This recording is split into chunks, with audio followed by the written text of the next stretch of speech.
So, the other day I spoke of how Conker's eyes go ding ding ding ding when he gets drunk, and this meter-like graphic appears. And I compared that in episode 4 of this, in chapter 4, I said that those eyes looked a little bit like what I imagine to be a meter, like a mechanical meter for a boiler or something. Now, I don't know why I said that, but apparently I guess I'd said that because I remembered that this is the case.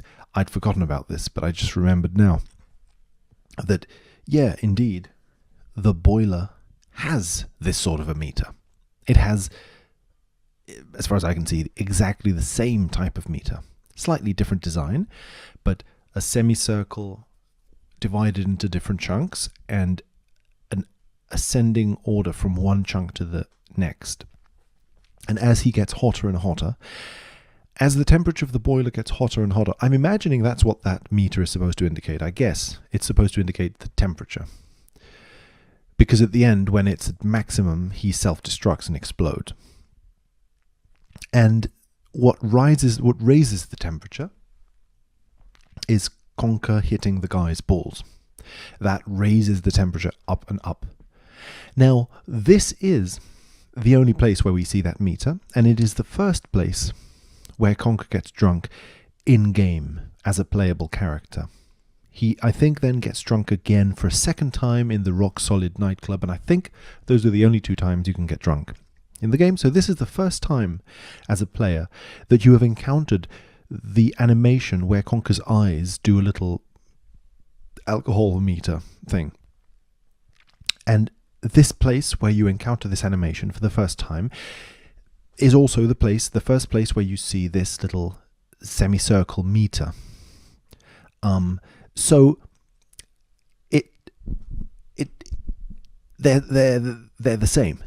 They're the same meter, basically. It's a very similar kind of meter. And it makes you ask the question, well then, is getting drunk similar to getting hot and the temperature rising up? And what connection does the temperature rising up have to do with all of this? Anyway, so questions about these sorts of things. And of course, what does self-destruction have to do with the temperature rising up? You get so hot that you self-destruct. I think this may be irrelevant, but yeah, actually I'm going to leave this for another moment.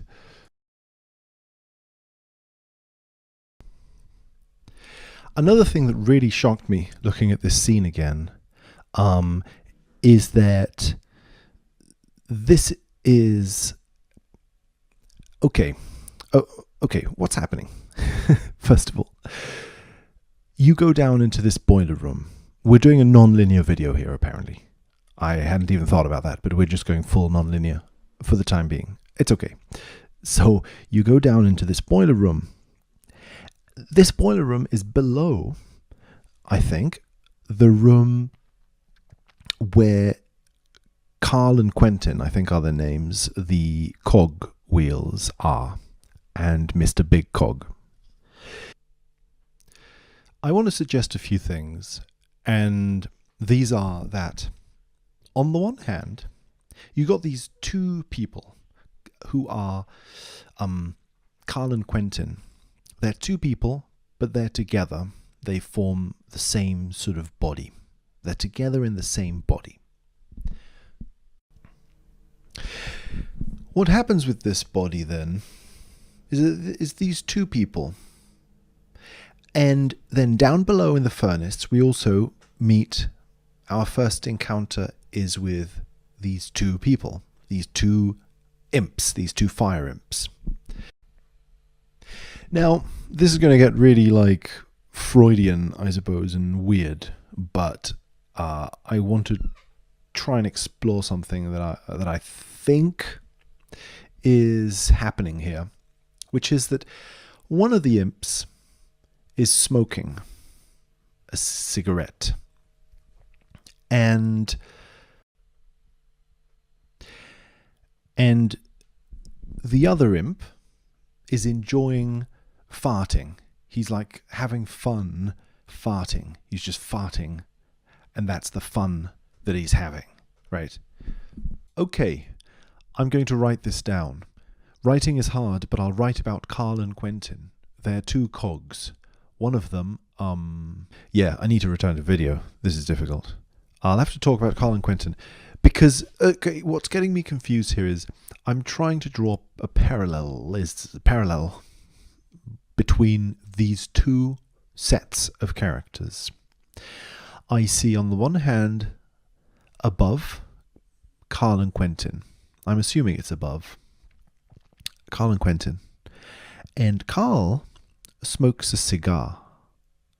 He's got this big cigar and he's got this sort of gruff, masculine kind of appearance, or whatever. And down below, one of the imps smokes a cigarette. Then Quentin also smokes a cigarette. Quentin smokes a cigarette. It's a different kind of cigarette. It's like on a, I don't know what you call those things, like a filter, a holder, a cigarette holder. And I think he's supposed to look more elegant, feminine, and gay.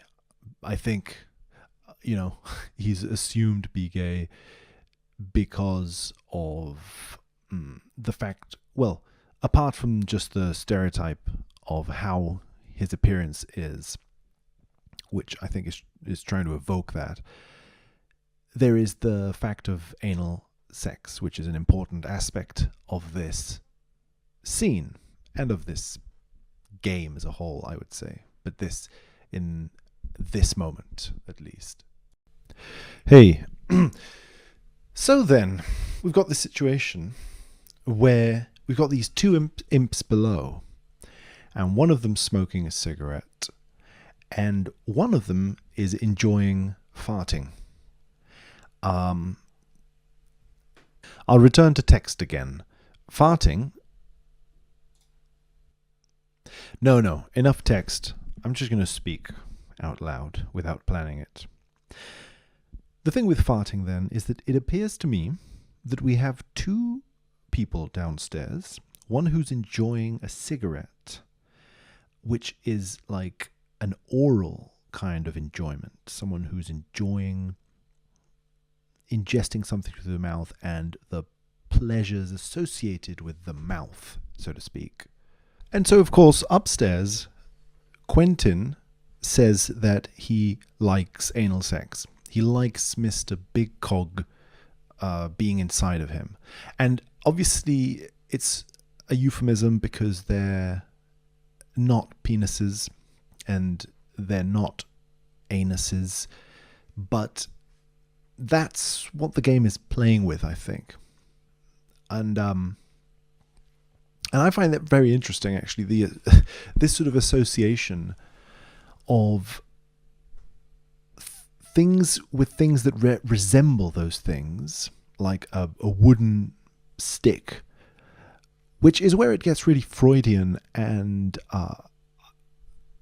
anyway, like I feel like there's this whole game of resemblances happening in this game.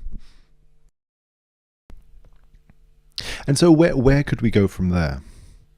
Well, downstairs, one of the two imps is enjoying an anal pleasure of a certain kind, but it's an anal pleasure that has to do with ejection and farting. And